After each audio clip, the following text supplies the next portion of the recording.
Well, hello, everybody. Thank you for attending our press conference, media availability today for football. Some exciting news that Coach Dearman would like to share. We'd like to introduce our defensive coordinator. Thank you, media members, for being here. Coach Dearman, if you'd like to start with a statement. Absolutely. You know, we sat in this room, welcomed Travis Partridge probably about a month ago, and to be able to bring in such a great ball coach of Clint Bowen here. I've known Coach Bowen since 2019. We were on staff together at Kansas, and just respected the way that he went about his business. I think he's a great ball coach, and you look up kind of his journey. He started as he played at KU, was a GA at KU. He's been a special teams coordinator, a tight ends coach, a running back coach, linebacker coach, safeties coach, defensive coordinator, and even an offensive analyst. So he's coached about every position of football. And just from my time of getting to know him, he knows football. And not only does he know football, he knows how to take the players that are there and fit a scheme around him. So when we've talked many times, when I talked to him about this job, one of the things he said to me is, I want to take my first week and learn our players before we even talk about scheme, because scheme's pointless if the guys don't do the scheme very well. So I think they finally today actually got to the scheme where they've previously just been looking at our players and learning what our players can do to put those guys in good situations. He's a guy that's got high standards, doesn't accept excuses from staff and players, which I'm really excited about. Controls the room, walks into the room, and gets the guys' attention. He's been an interim head coach in the Big 12. He's been a defensive coordinator 6 times at the Division I level. I was joking with him earlier, me and Coach Partridge in my office. Clint's 1 or 2 years older than me. That's what I'm going to say. He's a couple years older than Coach Partridge, but in his years of coaching, he's been at 5 schools. This will be 6. This will be his 6th school, and Coach Partridge, I think, has already been at 7 schools, and there's a little bit of age gap there between the two, but that speaks highly of him if a school keeps him as long as they do. I think he made it through 6 head coaches at Kansas. Spent 19 years there, 2 years at North Texas. He's been at Oklahoma State, been at Western Kentucky. And a stat that jumped out to me, the last 3 games, he took over as the interim DC this past year at Oklahoma State. The last 3 games that he's the DC at Oklahoma State, they held Kansas State to 14 points, held UCF to 17 points, held Iowa State to 20 points. And this is a team that won 1 game in the Big 12.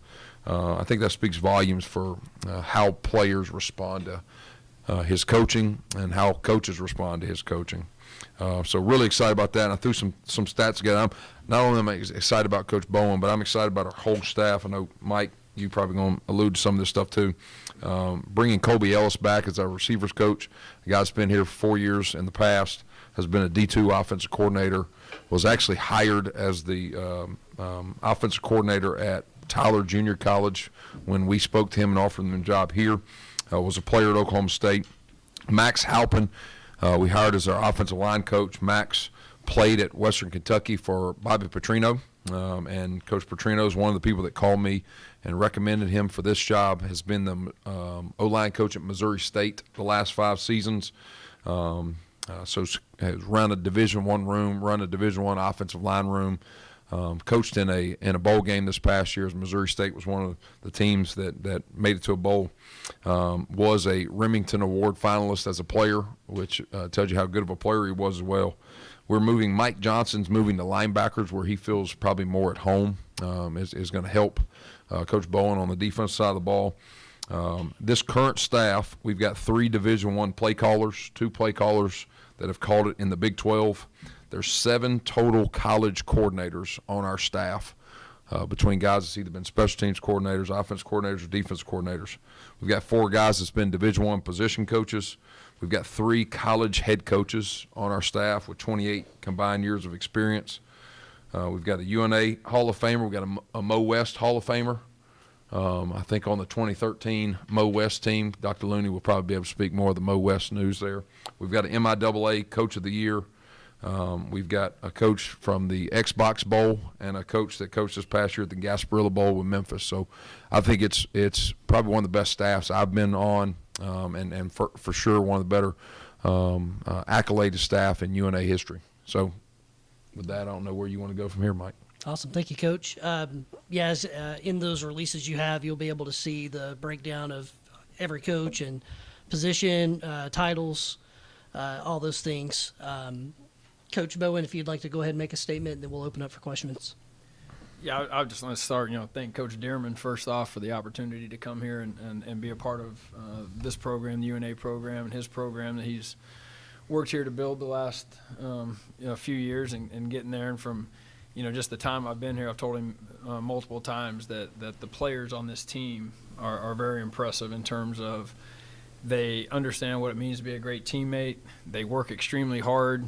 We push our kids really hard here, and they've proven that the last 2 weeks. So, just ready to get to work, get started on, creating a defense that represents this university and gets fans of UNA football excited and becoming a part of the Florence community. All right, very good. We'll open up for questions. Go ahead, Manuela. Yes, Coach Dearman, so 2026, 2 new coordinators. What are the grounds you want to build this partnership in? I think we've got to go into Bank Independence Stadium and put a product on the field that's a championship product. Our goals are to win the UAC. Our goals are to make the FCS playoffs and win a national championship. So I think this team understands that you got to show up every day and work in the winter to have success in the fall. But with a great coaching staff we've got, I think every goal we've got is within reach. We just got to put the work in. Coach Dearman, how is it this season going into a new stadium, having this new staff, this kind of, not new identity, but these changes in this program for this season? I think you walk out of this room and you can see change in a physical stadium. That change showed up in this recruiting class with the 30 new players that we've added to this football team this offseason. We've got a higher caliber of player that we've been able to bring in because when you walk through that tunnel, you got the boom box playing in the tunnel, the smoke machines are going off, and you actually get to walk into a physical stadium. It's different than just showing pictures like we've been doing. So I think the leadership here with Dr. Looney and President Kitts and their vision of having this on-campus stadium has been a huge game changer for our program. Coach Bowen, what is an ideal D-line for UNA? The way college football is going now, D-line has become a lot more versatile of a position to play. The things that you're have come along the last few years in terms of simulated pressures, the different movement stunts, the way guys are fitting to run. Defensive line guys are really kind of the freaks of the team. You're talking guys who are in the bigger range, but are asked to do a lot of things that traditionally we didn't ask them to do. Whether they're dropping in coverage, the way we run our fits, the way we fit things. It still is always going to come down to those are the guys who are the the big strong anchor points on the line. But defensive line wise, and we're fortunate here. We have a few kids who have a lot of versatility in terms of the athletic ability and their size. To be able to move those pieces around and create different fronts, different coverages, different things with them. So defensive line's a kind of an evolving concept here in the last few years. David? Brent, I was kind of curious what the timeline or the process was like from what led to Caraboa's departure to you hiring Clint, and then Clint, that's kind of what they asked you to. What made you choose UNA? I'm sure that you had other jobs offered as well. I'll start off with that. So crazy kind of deal with this is we were bringing in Banks Bowen, who is Clint's son, on a recruiting trip, play quarterback here. And me and Clint were hanging out at Lost Pizza. Shout out to Lost Pizza. I think we're working on some jersey, so I'll throw that out there. But we're sitting at dinner and we're reliving some old KU moments, telling some good Lawrence and some Les Miles stories and all kind of things. And I think it may have been 2 or 3 days later that Coach Caraboa, him and his wife made a decision that they wanted to go a different path after me and him sitting down. And I think the 5 minutes later, I call Clint Bowen and say, hey, you've already visited this place. What do you think?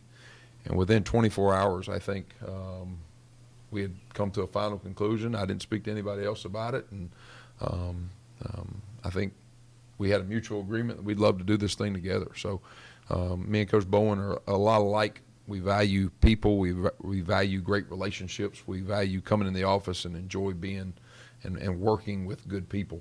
And you can ask him more about that. But for me, it was a no-brainer. It was a home run hire for us, and I think it was a bonus that we're also got a good quarterback out of the deal too. So excited to have them both here. Yeah, my part, as you get older in this business, I hate to sound like that guy, but I guess that is the shoe that I'm wearing now, is getting kind of, a veteran in this business, 26 years, and you work for multiple people. I think I've worked for, 10 different head coaches, different programs. You just start to realize that some situations are for you and some situations aren't. As you look at jobs, there used to be a time in your career when you just kind of begged to get any job you could. It's a tough business when it comes to the job world. And then there comes a point in time when you start to look for a fit in a place that, one, the head coach, who obviously is going to set the culture and the standards and all the things that go with the head program, that you have the like mindset to how that's supposed to look and how that's supposed to play out. And you can get yourself in some uncomfortable situations when those two things don't mesh. And so that's something that, I've known Coach Dearman. I know that we think alike. We expect our players to act a certain way, play a certain way, represent this university a certain way, and those things are important. And then you got to look at the big picture of, coaches take a lot of blame a lot of times that they end up with a failed season or something, and it's 100% on them. But there's so many dynamics that go into, can you be successful in a program? And when you evaluate those things, you got to look at that when you take jobs. And this is one of the places where you could see the support. When I brought my son here, you could see the support from the people in Florence. We were out in the community. We felt the support. You can see it from the administration with the new stadium going up. You just ask questions about people who have been here, and it just ended up that there's a lot of things that really pointed to UNA football heading in a very upward direction. I wanted to be a part of it.